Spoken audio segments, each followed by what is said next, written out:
Okay, hai, Assalamualaikum. Video kali ni aku nak buat review tentang cordless drill daripada Dakmara yang aku baru beli. Ni dah sampai parcelnya. So kita akan unboxing cordless drill ni. Sebelum ni aku pernah beli brand Dakmara juga, yang ini untuk buka tayar kereta. Aku dah buat review juga. Okey lah, kegunaan dia okey, kekuatan dia okey, bateri dia okey. Jadi aku nak try dia punya cordless pula.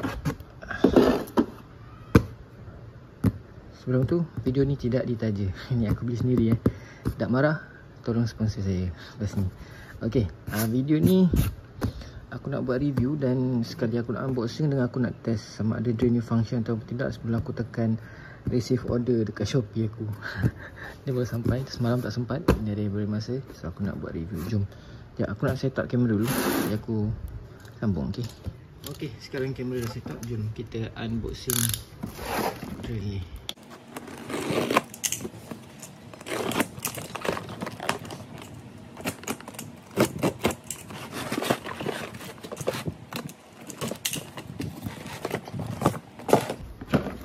Okey, ni case lama, case baru, sama je lebih kurang. So jom kita buka sama-sama dan tengok apa yang kita dapat. Dan aku nak test sekali.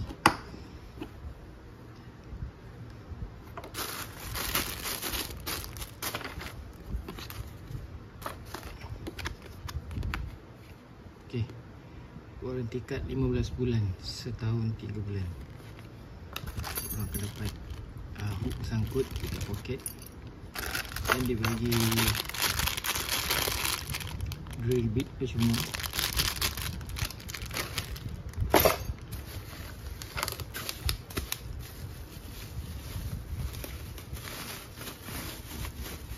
Ya.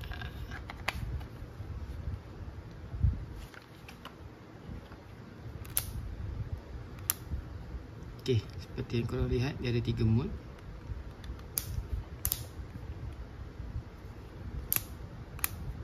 Skru untuk tebuk, ni untuk tebuk hammering, untuk tebuk batu. Dia ada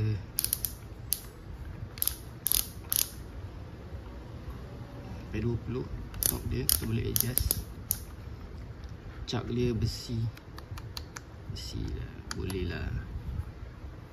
So ni dia menggunakan brushless motor, bermakna tak pakai dah dia punya carbon brush tu. Sudah lagi kuat dah katanya lah.